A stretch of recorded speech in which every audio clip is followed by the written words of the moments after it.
This episode of Kimetsu no Yaiba featured not one, but two epic decapitations, so you know that I thought that this was a pretty epic episode. Hello my friends, and welcome to another review of the Kimetsu no Yaiba anime series. And this episode right here was a lot of fun. I made it pretty clear in my last review that I'm not a really big fan of Zenitsu, as it looks like his entire character trait is simply that he's just gonna be a chicken shit.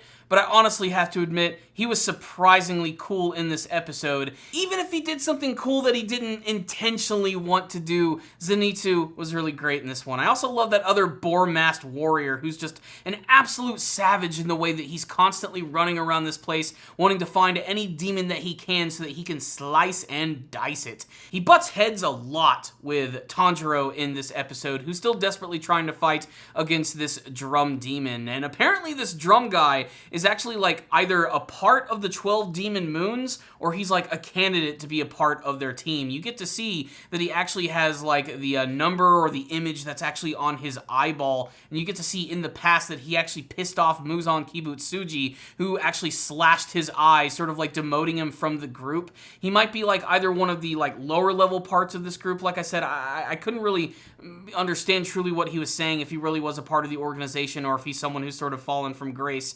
But he continues to be a really cool character with his unique ability to sort of like flip and rotate rooms with the power of his drum, as well as attacking with these giant invisible claws, which look incredibly destructive. This is clearly the most intense battle that Tanjiro has had, and the entire gimmick of him being able to change the rooms and flips them make this one of the most dynamic looking episodes of the entire series. But really, I think one of my favorite moments here had to be the Zenitsu scene, where he finally sort of manned up and took down a demon. The thing is, the way it actually happened was kind of strange. We get to learn that there's actually a few more demons who are actually hanging out in this house. I'm guessing they're actually working with this guy, and their entire goal is basically just to do what all demons do, which is to eat people, and they're all fighting over all of the good stuff. So much so that they've all gone their own separate ways to try and find any victims that they can. And there's this one demon which is going after Zenitsu and that one young boy, the brother of that little girl, Teriko. And Zenitsu ends up finding this monster who starts to attack him with his massive creepy-ass tongue,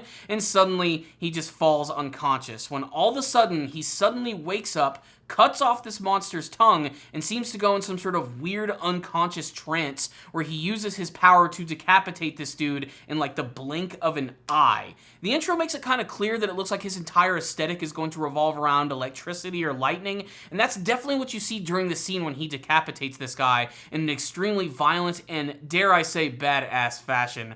Of course, however, as soon as the attack is done, Zenitsu goes back to his regular personality, sees that he decapitated a monster, and starts to shit his multicolored pants. I will say, Zenitsu kind of annoyed me in the last episode, but little by little he is actually starting to grow on me a little bit more.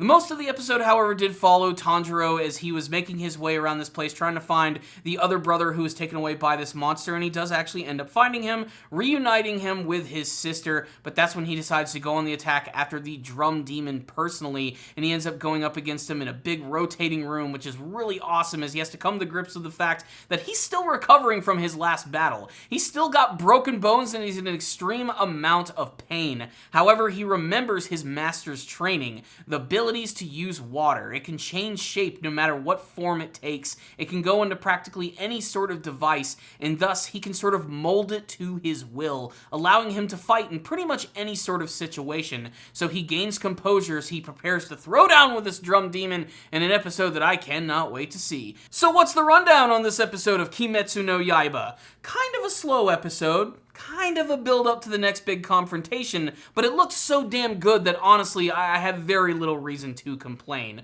Aside from the fact that the episode was kind of slow in some parts and a tad predictable, the show still manages to deliver some of the most dynamic looking action scenes that I've seen from any other anime series. The entire gimmick of fighting against a dude who can flip the rooms and switch them at like a moment's notice is really interesting, and it just looks really awesome. This is a series that uses its CGI animation in the best ways possible. it mostly tends to use them on the environments themselves and not on the characters. And this gives a really important benefit of allowing the characters to still feel like they have a lot of weight behind them, whereas everything else that's just like a background element that's done with CGI animation is just a static object. So it actually kind of works in that benefit. This is how you combine traditional looking hand-drawn animation with CG animation. It just freaking works every single time I see it. But really, like I said, there's a lot of surprising moments here. Zenitsu taking out that one demon in an extremely violent and super badass fashion, and that one boar-masked warrior who's just going around killing everything in his wake.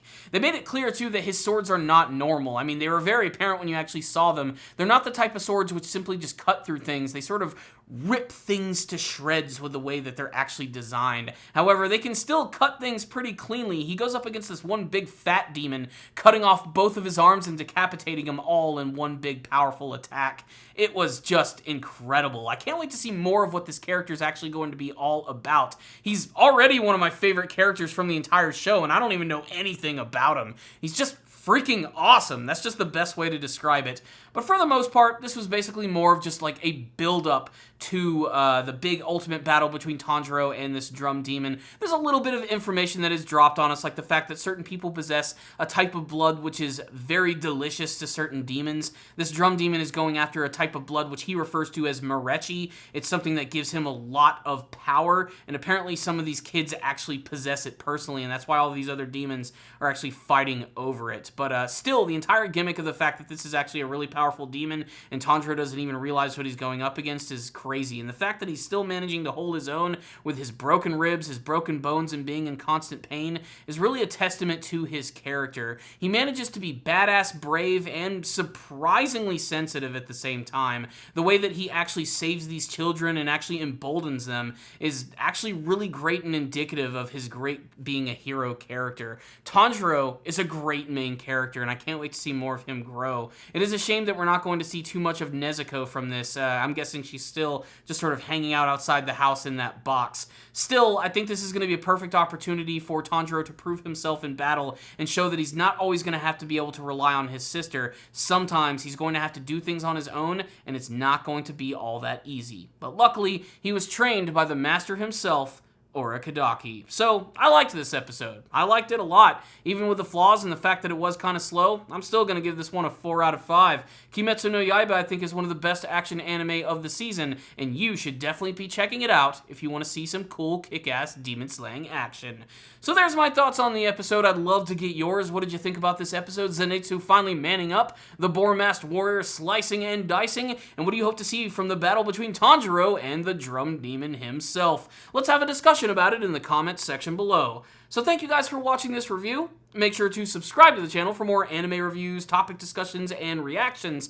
And if you want to help support this channel, please continue to watch these videos and like them and share them.